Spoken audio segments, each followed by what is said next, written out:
Creating a life that is authentic, bold, and purposeful takes audacity. It takes disruption. That is what it means to be a professional troublemaker. Professional Troublemaker is a book, a podcast, and a life habit.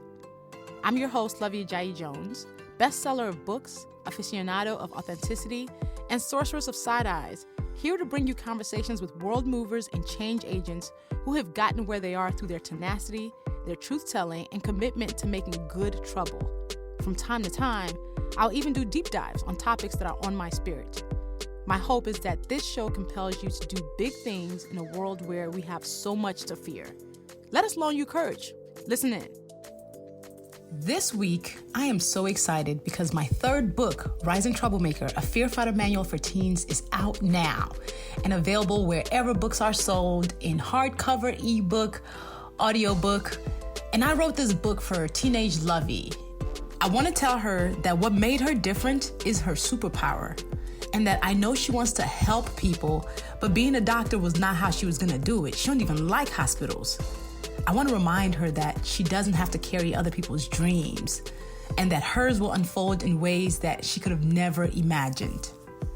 There are many things that we didn't learn as teenagers that we should have. We were too busy wishing we were grown and not knowing that all of this is kind of smokes and mirrors. And, the adults around us were just trying to do the best. So I wrote this book because of that. And I think about how if I knew then what I know now, my journey would have been so much easier. So that's why Rising Troublemaker exists in the world. And today I'm sharing a sneak peek of the audiobook that I narrated with you. It's a whole new level of having Auntie Luvvie in your ears, okay? I'm sharing Chapter 8, Get Your Money, because this is the important part that we did not know about. Enjoy. Chapter 8, Get Your Money. We fear being considered greedy. Money runs the world, unfortunately, and we treat it like a taboo topic to discuss. How are we so shy about the thing that often dictates the quality of our lives? Not having enough money is expensive, and being poor is costly. The 8 richest people in the world have as much combined wealth as half the human race. That is wild. There are more than 7 billion people on this third rock from the sun, and less than 2 hands of people hold half the wealth. And all of those top 8 billionaires are dudes. It is not because they are smarter than everyone else, and it surely ain't because they work harder than everyone else. It is because capitalism has favored them, and they've learned to make money through the work of others. They have no guilt attached to making buckets of money, and the systems prop them up to allow them to do so. They have no guilt for wanting to be financially prosperous. Girls and women are discouraged from caring too much about money because we're supposed to be constantly service-minded, even as others plot how to stack their coins. People assume we want to volunteer our time, giving our energy and skills without pay. Women do a lot of nonprofit work, and we make up 74% of people in that industry, which historically has low pay and long hours. In a capitalist society, philanthropy is a burden that we overwhelmingly bear, and that has real consequences. I want you to know that doing good in the world is important, but you do not have to personally suffer and sacrifice your well-being to give back. We worry that if we care a lot about money or talk about it too much, levels that are super subjective, we are being greedy, even though we have to care about money to survive. Everything we get to do is tied to our financial wellness. Here's why I want you to get comfortable talking about money. When I got out of college and started really living on my own, I realized how little I knew about what it took to be a functioning adult, because I never learned lessons about it from my parents or from school. Sometimes, adults act like kids can't handle the information, even though they know that one day, those kids, you, will grow up to need this information. I'm asking you to double down on being a professional troublemaker if you're already one. And I'm asking you to become one if you aren't already. In order to be able to make this good trouble, you need to be financially secure. It gives you a cushion so you never have to stay in a job that you hate, a relationship that doesn't serve you, or a situation you need to remove yourself from. Money isn't the key to happiness, but it does give you the freedom to make decisions without feeling caged. So I want to tell you 4 things I wish someone would have told me about money when I was young to prepare me for adulthood. Save your money early and often. One of the habits that you should start developing now is saving your money. As you earn money or are given money for whatever, you want to start putting some of the money away instead of spending it all.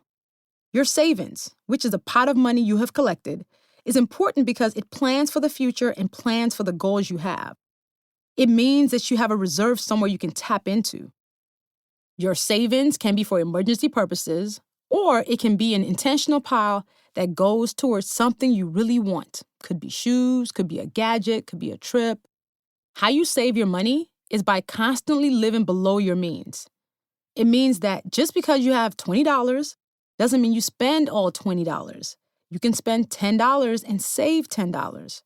Right now, you might be getting an allowance from your parents. Do you spend it all once you get it, or do you spend some and put some away? I hope it's the second one. You get some birthday money? Well, try to save half of it. When your favorite aunt slides you a big bill, save the whole thing. You'll start seeing your money stack up, and it will make you feel good because you'll know you have more options and that you can take action to get yourself what you want when you want. Ask any adult, and they'll tell you one of the things we hate most about being a grown-up is that we have to pay bills every month. Being a human costs money, and I hate that part so much, but here we are.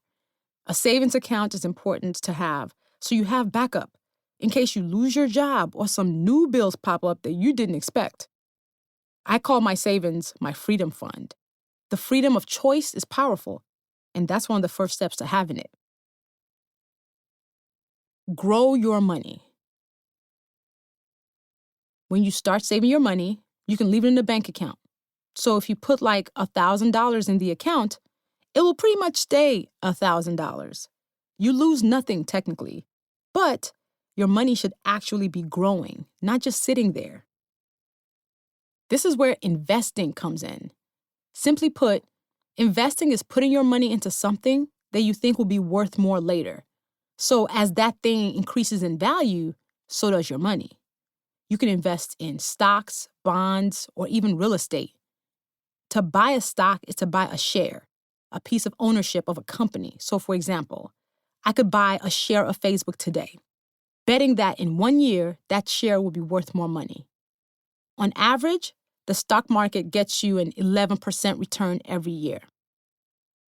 Let's say you start investing with $1,000 that you saved over years of birthday money, graduation money, allowances, chores. If you invested that money in the stock market and added $20 every month to it, in 10 years, you could have almost $7,000, all because your money is growing itself. I didn't learn of investing until I was in my 20s. That is when I realized the importance of making sure I wasn't just watching my money sit in a dormant savings account. I lost over 10 years when I could have been growing my money. But you don't have to.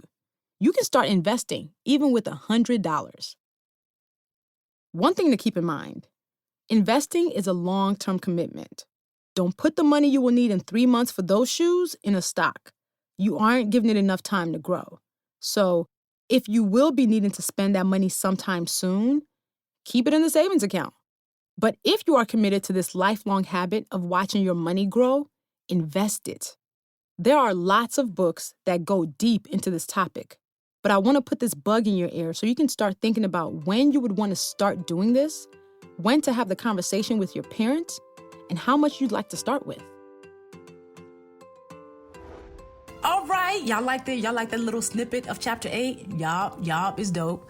My hope is to be a possibility model for girls who look like me to know that they too can live audaciously. Rising Troublemaker will be an amazing gift for your girls. It basically reads like your favorite auntie dropping affirming and life-changing gems on you, okay? The book is out now, and here's 3 ways that you can support Rising Troublemaker. Because with your help, we know we can increase visibility of this book and remind these young people that they matter. So, number 1, buy a copy for every teen or young adult that you know. Parents, administrators, troop leaders, librarians, grab a copy of this book for the young people in your life, because this is the book that we should have all had as teenagers to loan us courage, affirm our wholeness, and push us to see and use our voices. Get it from Amazon, Target, Barnes & Noble, Bookshop, wherever you deem fit. And then 2, join us in the Rising Troublemaker Challenge. Post a picture of you as a teenager on social media, and in the caption, tell me one piece of advice that you would tell young you. What did you wish you knew at 14 or 15 or 18? And use the hashtag Rising Troublemaker. Feel free to tag me at Luvvie, Luvvie. Okay, so join us for the Rising Troublemaker Challenge. Number 3, join our sponsorship train. I have the audacious goal of getting 5,000 copies of this book in the hands of young people all over the US. So join the Rising Troublemaker sponsorship train. If you're an educator or a teacher who would like to get the book to your students, but you don't have the budget, you can request books and we'll do our best to match you with a sponsor who will cover the costs. Sponsors, you can commit to bulk buying books, whether it's 5, 10, 25, 50, 100, whatever's in your budget. And we will make sure those books get to educators and students who can't afford it. We've already been able to fulfill 1,000 books that are going to educators. So how do you join our sponsorship train, whether you're an educator or a sponsor? You go to rtsponsortrain.com. There are forms for you to fill out if you're an educator and if you're a sponsor. rtsponsortrain.com. Join our sponsorship train and let's get this in the hands of all these young people. I'm so excited. This is my first time writing something specifically for teenagers, and I deeply believe in the value of this book for them. So yeah, I'm really proud of what I did here. So parents, teachers, aunties, librarians, go grab a copy of Rising Troublemaker, a Fear Fighter Manual for Teens. Thank you for tuning in to another episode of the Professional Troublemaker podcast. If you loved what you heard, make sure you subscribe to Professional Troublemaker in your favorite podcast platform. Apple Podcasts, Stitcher, Spotify, wherever that is. Leave a rating with a 5-star review. Your insights and comments help us gather more professional troublemakers into our community. And go to textluvvie.com on your phone. That's textluvvie.com. And text podcast. Join our tech squad and talk directly to me. Let me know who you'd like me to be in conversation with or what topics you want me to do a deep dive on in a solo episode. Until next time, make some good trouble.